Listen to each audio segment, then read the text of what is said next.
Hi, it's Hazel, and welcome to my channel, Hazel Anaka Design. This is going to be a relatively quick video. I just want to show you what I have been doing without you, and to show you the possibilities of using thrifted fabric or thrifted garments or fabric for that matter, I guess, in your projects, in your crafting, in your journal making. Before I begin that, I just want to thank you if you are a new subscriber. I want to thank you if you are a long-term or a week-old subscriber. Your presence here makes my heart go pitter-patter. I very much appreciate each and every one of you. And I am, of course, more aware of those of you who take the time to comment. And I think I have obviously created, well, with your help, of course, have created relationships with those viewers, those subscribers who take that extra step. And I understand if you can't do it every time you watch a video, but just know that it does matter to me, and it matters to every YouTuber that you follow. Okay, so now I'm assuming that I may have shown you this garment when I originally thrifted it. I'll just try to put some of these pieces aside so you get a better feel for what I have here. And it's big. It was a dress, a longer, probably mid-calf or so on length. Now, I could be totally out to lunch when I say this, but for some reason, this yellow-blue combo with the red makes me think French country. Now, I thought, okay, because I never want to, say things that aren't accurate or true. So I actually at one point Googled French country colors and found that, it's just about any color under the sun. So you can see that there are, well, you can't see because you can't see that everything, but big panels off this blue, and that's kind of, I would say, a green. The yellow with the red, and can't tell if that's black or navy. So I'll put this part aside because it's too big to even accommodate here. And then, of course, there was another part. Okay, so this is the back. And can I just say, most women out there, what is that expression? You can't be too skinny or too rich. Well, sometimes when I come across beautiful garments in the thrift store and I'm about to pay for them, or I'm considering whether or not I should buy them, I think to myself, why is it that some of the nicest outfits are in those teeny weeny sizes? Can't we have some plus size garments that are just as beautiful? So you can see that I've salvaged some piping. This was around the neck. And look at this. This too is part of the bodice. So there's this part here that has these little teeny tiny mirrors. The obviously the finished part of the neck. These cute little faux buttons and loops. And of course, there would have been the same sort of yellow panel on this side. Then there's this other fabric with some tiny beadwork on it. No, are those beads or are those sequins? Oh my goodness, I've never seen a sequin that tiny. and then more kind of mirrored things along here. And then it would have, or this probably was the beginning of the skirt part, but I just randomly tore it off there. So there's that. So what I did in preparation for what I actually want to show you today is that I, sort of tore, and you never, okay, so obviously when something is at an angle like this, we know that it's not going to tear that way. It's going to tear, if it was laid out correctly, it will tear straight. So, sometimes if you're working around necklines or armholes or whatever, you kind of need to take that into account when you're making that first cut to hopefully end up with a, kind of a semi-rectangular piece. Now, you may be able to tell here that that was a seam allowance, and that color is just a hair brighter than the part that was obviously, worn and exposed to the laundering process. So you can see that I opened up seams, I cut or tore pieces that are a variety of sizes, and hopefully, had some of the pattern design. So what I do when I would have ironed the fabric, ironed open the seams, do some tearing in a variety of sizes, and sort of have a little pile of options available to me. Now, I think the reason that this hodgepodge of patterns even works at all is because, it's primary colors, red, yellow, and blue. So I would have made my little piles, as I said, and then I thought, I have been itching to do, some slow stitching and so on. What do 3 different patterns, does that provide enough variety to do, kind of a rich looking slow stitch project? And I guess I decided the answer was no. Now, you will notice that I haven't used any of this mirrored stuff or these little round fabric covered, they're not buttons, but that's sort of what they're intended to be. Okay, and this is my wool, can't even remember what it's called. I know you can use it for ironing, but it's also a very handy supply to have in addition for slow stitching projects. So I'm going to leave this here just to show you that I didn't think this was enough. So I looked through my other scraps. So I found a piece of this, and I believe that some of these blues, well, I know some of these blues came from Carol, Crinkled Path.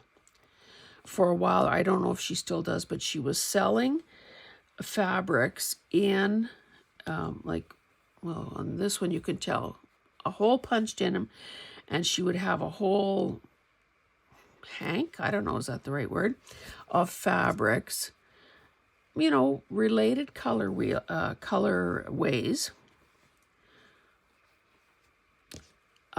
Here's another piece from there, another piece from there. I was really hoping I could have worked this one in, but I chose not to. Anyway, so I looked at the stuff that Carol had given and chose this one because of the red, or well, maybe it's orange, and yellow bits. I think this might have come from her as well. So it's got blue and yellow. And I had this fabric of my own. I've made ruffles and stuff with it in the past. And this, of course, has red, blue, and yellow and a bit of green. I also found some yellow gingham. And these were some of the other ones that I considered. This is kind of a watercolory looking thing. But somehow I thought the gingham was a better choice. This was, again, kind of that watercolory look, but this is lighter. I don't like this, but I thought maybe I could get away with using it up that way. Turns out I didn't think it did work, probably because too much green. And I also had this piece. And this is a lovely little pattern. However, I thought this was a better choice. So given all of this, and this is kind of basically how I would have laid it out to make those decisions, because you kind of want to get a feel for, is this going to work or isn't it? Because frankly, by the time a person has invested all those hours in slow stitching something, you want it to be, you want to have both the materials and your technique warrant the man hours that go into this. So I will remove this and show you what I ended up with. And finally, I got smart enough to, I think I was always considering that this is how I'm going to look at it. So for instance, when this becomes a journal cover, that would be the front. The flowers are growing up. I like this colorway here, so I would like that there. The back is also beautiful. So this is what I ended up with. And I started to say that finally I was smart enough, had learned the hard way, to do a wee bit more overlapping of my pieces. Now, okay, here it's very clear that this overlapped that by about an inch. I guess in other places, it's less clear how much okay, maybe here we can tell also. So the blue would have gone on probably for another inch. What I have done in the past, I don't know if it was being on the cheap side or if it was ignorance on my part or what, but I had my little meeting points were barely, they maybe looked okay when I was dealing with, when I was just piecing them together, or not piecing them, but putting them together. But then through the act of sewing, fabric gets sort of stretched in a sense. And I found that sometimes I almost had actual gaps where my backing fabric would show. So what we can see here is that I used a piece of just muslin. And I think, if I'm not mistaken, this is 12 by, or 9 by 12. Let's just be sure about that. And that's another thing. If there's still another lesson to be learned. Oh, this is 10. A little over 10 by a little over 12. And the reason I went bigger than normal is because, for the very same thing I just said, the pulling together, the sewing makes things shrink a bit. Okay, so I had my backing fabric, and you can see all, or hopefully you can see all that stitching. Not particularly straight rows, but it doesn't matter. And that is basically, now I'm going to ask you to see something that's called an invisible stitch. A wonder of wonders. I used white thread, and you can see that every half inch, every quarter inch throughout the whole piece is where I did an invisible stitch to tack my fabrics down to the muslin. Now, of course, prior to that, I would have pinned the living daylights out of this thing because you want your pieces to stay in place.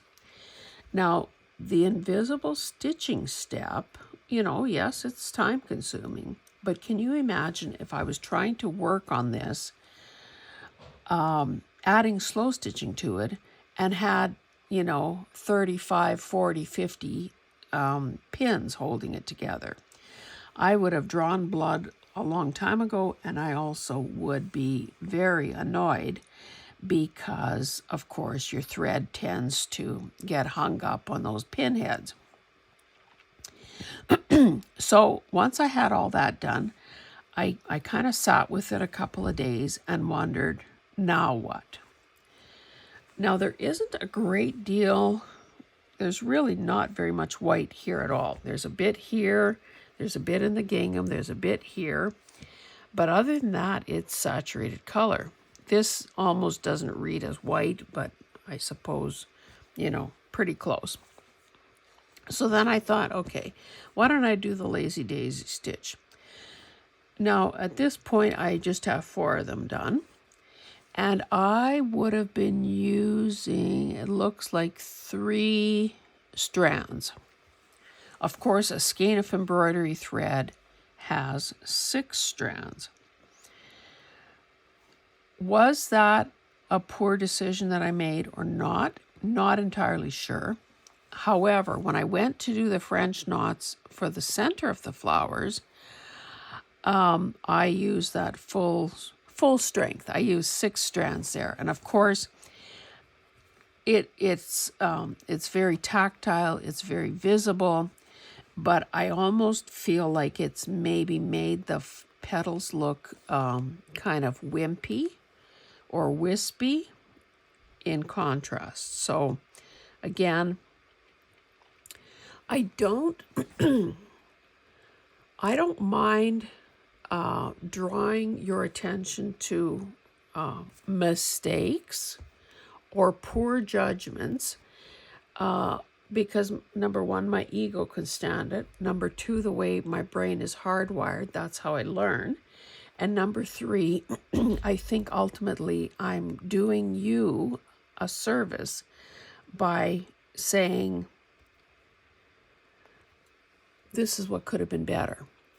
Now, I could be, if I tried, I probably could be the kind of YouTuber who never makes a mistake, allegedly, who never has made a wrong decision, and who just believes that everything she has ever created is absolutely the cat's meow, the best ever. And if only you, poor human mortal, could aspire to being as brilliant as she is. That's not how I roll. So I will continue to tell you where I think I could have done better.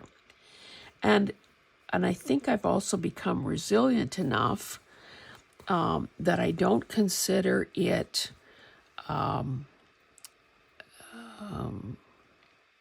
bashing myself and what I'm doing.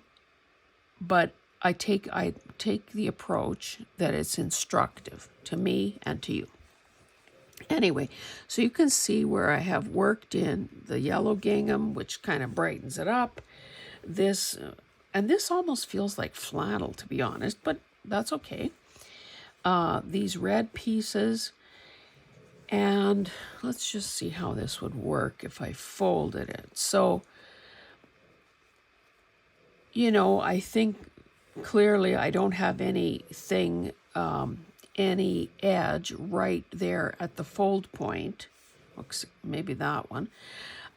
So that would not be a point of weakness when this is ultimately done. So, okay, I drew your attention to the daisies. You can see that here I did kind of a large cantha stitch. So that's basically just a running stitch with a space in between. I went over the edge here into this other. Now it's not very visible there, but I did do a stitch onto the next piece of fabric. And again, you will see, just back to these daisies, I tried to pick intersections. So I picked places where different fabrics are meeting in an attempt to help hold them down. Now, because these were all torn pieces, you can see that there's a little bit of fringing and some fraying going on there. This one keeps curling, you probably can't see it, keeps curling up here. So here's another intersection of 1, 2, 3, 4 fabrics. So this is all helping secure those pieces. Now, because I have already added these sort of focal points, I won't be, doing crazy stitching over it. That ship has sailed. I've chosen to do it this way, and of course I will be adding a lot more. Now, my husband and I are going to be gone for 3 days. He's going to a conference. I'm tagging along, and we'll obviously have a lot of time in the hotel room to do my own thing, which is just how I like it. So I will more than likely take this along with a whole bunch of embroidery thread. Although I have to say, hotel room lighting is, 9.5 times out of 10 is the absolute pits. However, if I work beside a window in an easy chair, I will have enough hours of daylight, I'm sure, where lighting won't be that big a deal. Okay, so cantha stitch. Now, I chose a contrasting color so it would show up. If I would have done like a blue on blue, like who would have seen it? I also began doing some cross stitch. Now, this isn't the greatest cross stitch I've ever witnessed. Again, I used 6 strands, and you can see that I haven't, finished or haven't tied it off yet. So that's another way to add to help secure those edges. I'll do around all 4 sides, obviously, to help secure the edges and add another bit of interest to this whole project. The cantha stitch is, so simple. You don't need any skill or talent to do it. So I will obviously be doing more of this in a variety of places. This gingham is kind of a wide open, fairly plain design. So something needs to be done here, obviously, and this may end up being, say, a blue cantha stitch. And again, I would run it whichever direction I decide to go. I will run it in such a way that it catches the several of these. Like, what I'm trying to say is I'm not going to limit it just to this one shape. It'll cross boundaries so that it is more interesting and serves the purpose again of securing edges. So that's what will happen there. I obviously need to make an attempt to get more of this sort of claret or burgundy or, deep red color in. So, that's quite a contrast in reds there. So I need to bring that color in elsewhere to unify it. I suppose in a geometric pattern like the gingham or this zigzag, probably those 2 are the only ones. Or, well, I guess maybe that could be considered geometric as well. I could choose to do something and just follow the design. I could choose to emphasize that stripe. So we'll see how this unfolds. I could also, with these little white circles, or they're not circles, they're ovals here, could choose to do a satin stitch there and make those pop as well. So because this is kind of one of those things you just keep going and go, wherever your fancy takes you, I will make sure that I have a variety of embroidery colors. And even though I have a lot of partial skeins and short pieces of thread, because I took apart a million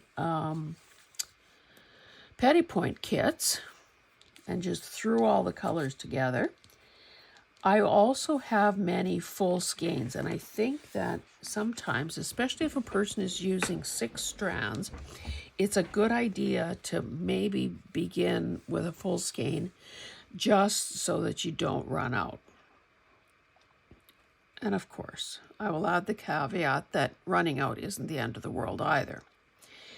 Another thing I could do in terms of a stitch is do a French knot at each one of those flower centers. I'd probably go with the yellow to emphasize what's already there. I could add a French knot to each of these flowers. I could do a French knot on these little tiny, whatever those are supposed to represent, I guess a flower of some sort. So the possibilities are endless. And again, I have never, probably for good reason, I have never kept a tally sheet of, slow stitching 1 hour, slow stitching 0.25 of an hour. I think I would be sick if I knew how long it actually takes.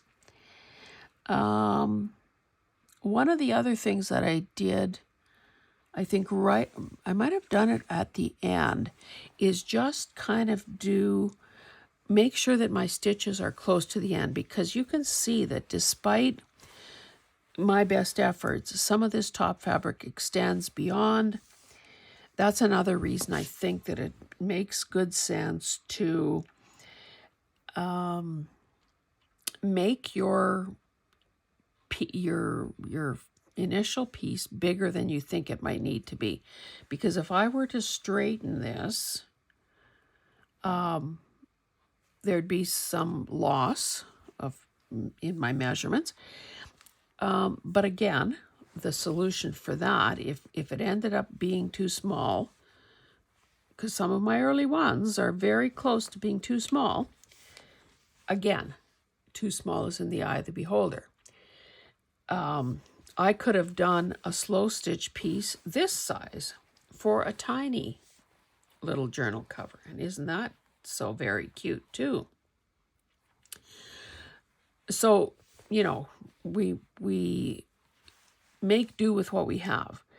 But suppose I wanted it to be, sort of this full size. A person could also add bias tape around the edge to smooth out these edges as well, or so a braid or a trim of some sort. Use rickrack. Hey, I never thought about using rickrack here as a finishing. That might be cool on some of these, if I could get the color right, along some of these seams or these connections. Or lace could be another way to extend your thing if necessary. And you can see that there is some fraying going on. So the longer it takes to complete this and the more handling your piece undergoes, the more you could lose some of your measurement just to sheer fraying. So that's another reason to maybe go a wee bit bigger than you think you might want it. I should probably, where are my good scissors? Another good advantage to taking a project like this with you on the road is that you don't need a great deal of supplies. You don't need a huge number of supplies. So a pair of good little scissors, a needle, or maybe you want to take a second one just to be on the safe side. A few skeins of embroidery thread, because let's face it, I could pack a whole bunch of stuff up and then find out that over the course of 3 days, maybe I only spend 3 hours sewing. So, you know, there's always that. But you almost can roll it up, put your stuff inside, roll it up, and this would easily fit in a suitcase or, you know, a pouch of some sort.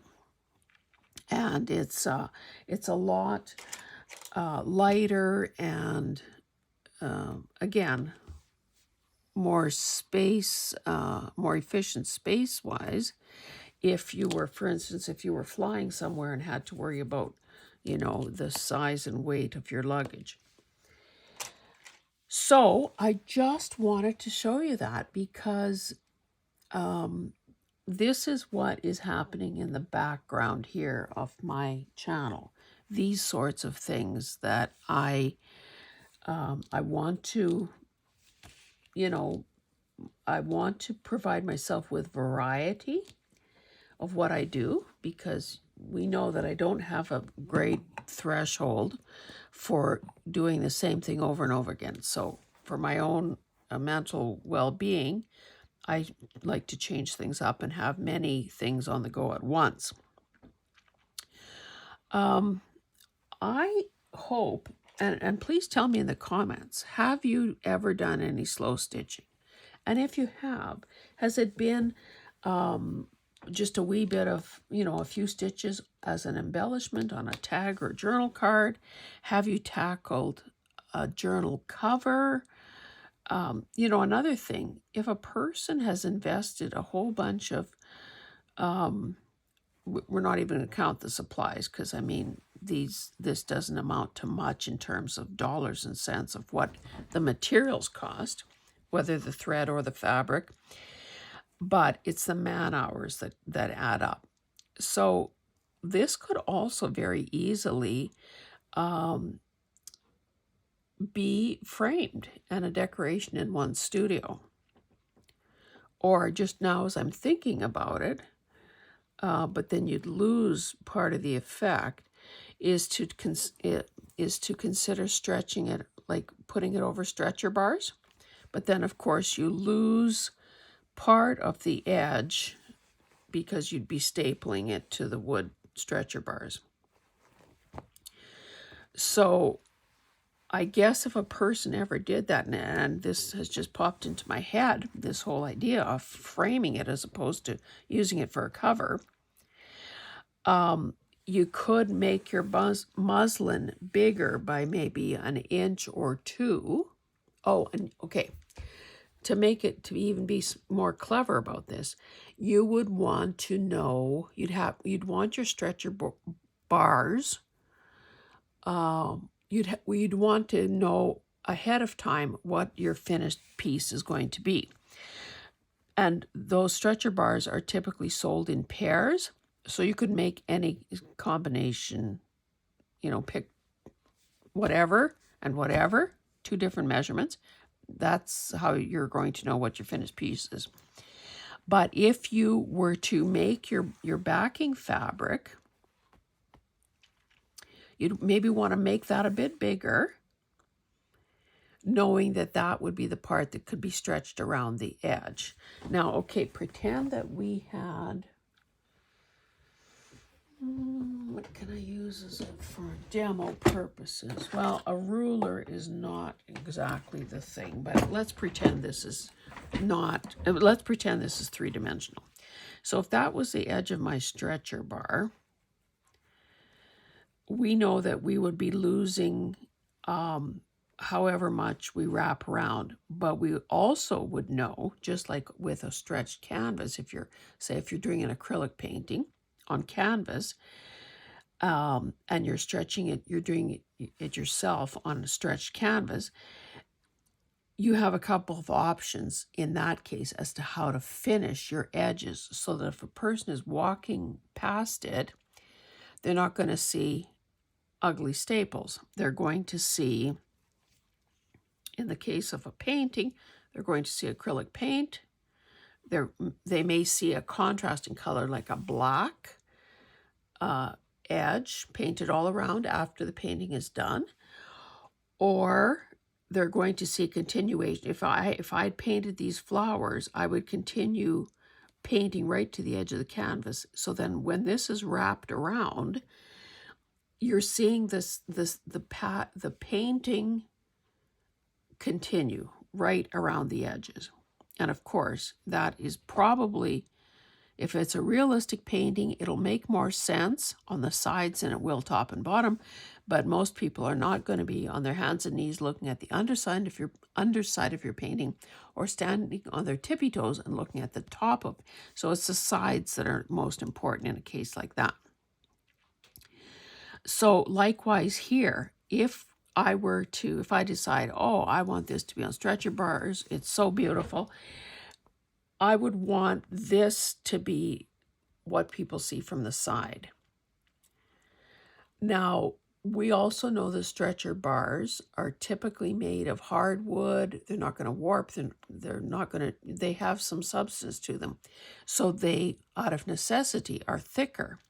But maybe a person just decides that, hey, I don't have the excess fabric to do that.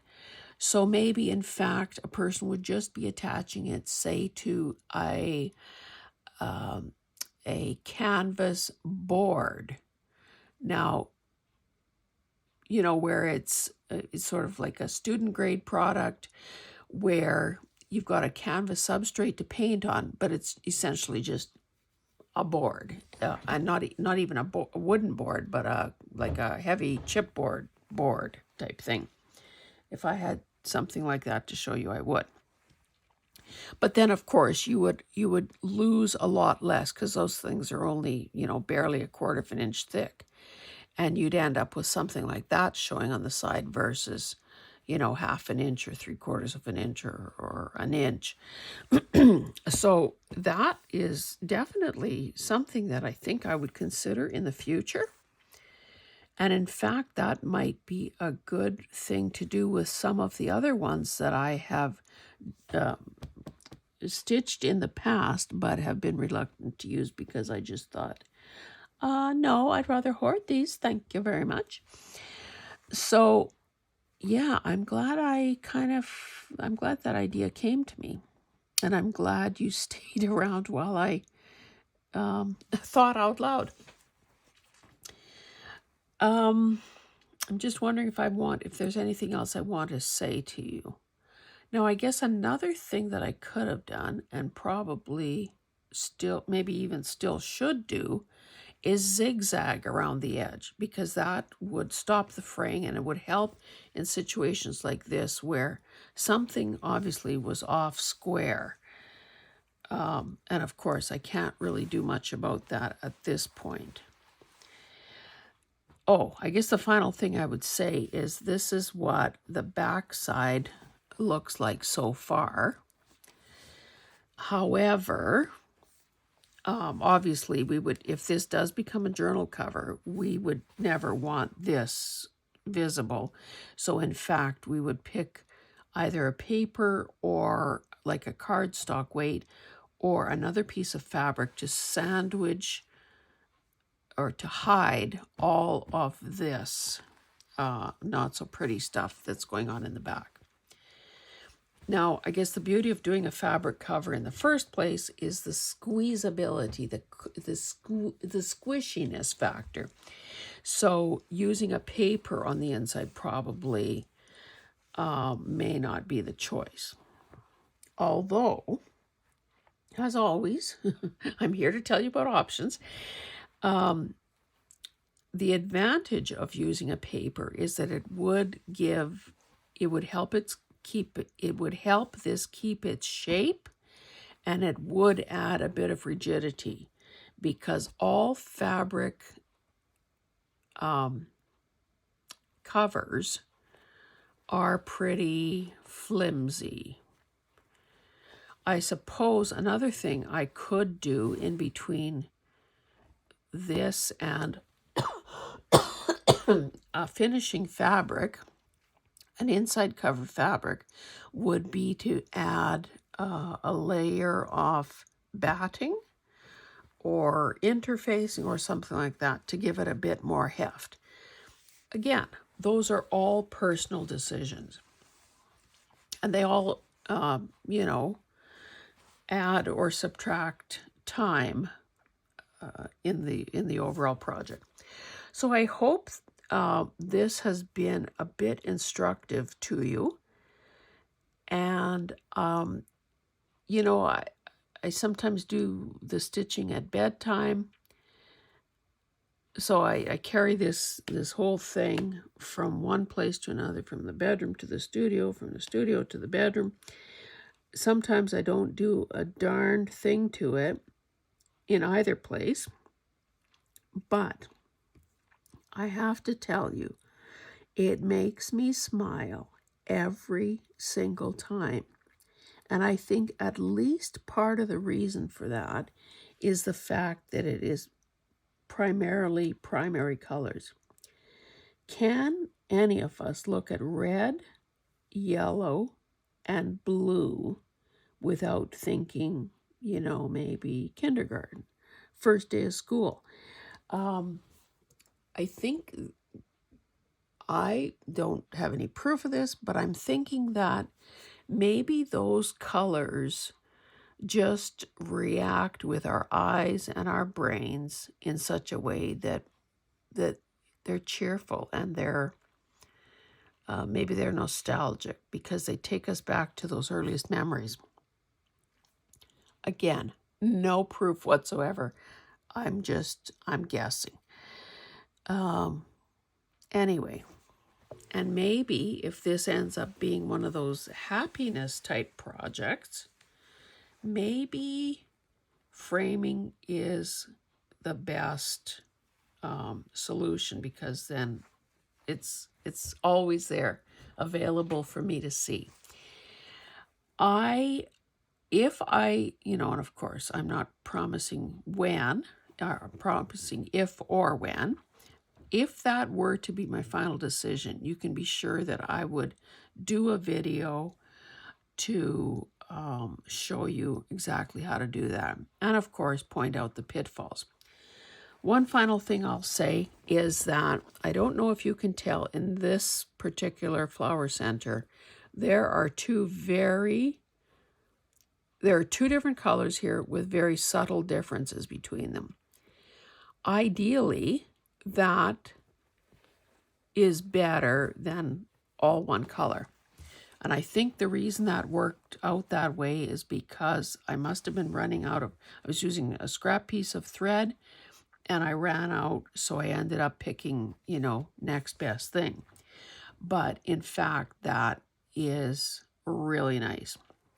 And if I wanted to, I could probably add maybe 1 or 2 or 3 yellow bits, or maybe almost like a brighter orange, almost like that color there, to this, that would be even better, because it would be like a highlight and it would make things pop a bit more. Again, you know, we all have to decide how much time and effort we're willing to put into something like this. So guys, I hope this has been helpful to you, and I will see you in the next one. Thank you very much. Bye-bye.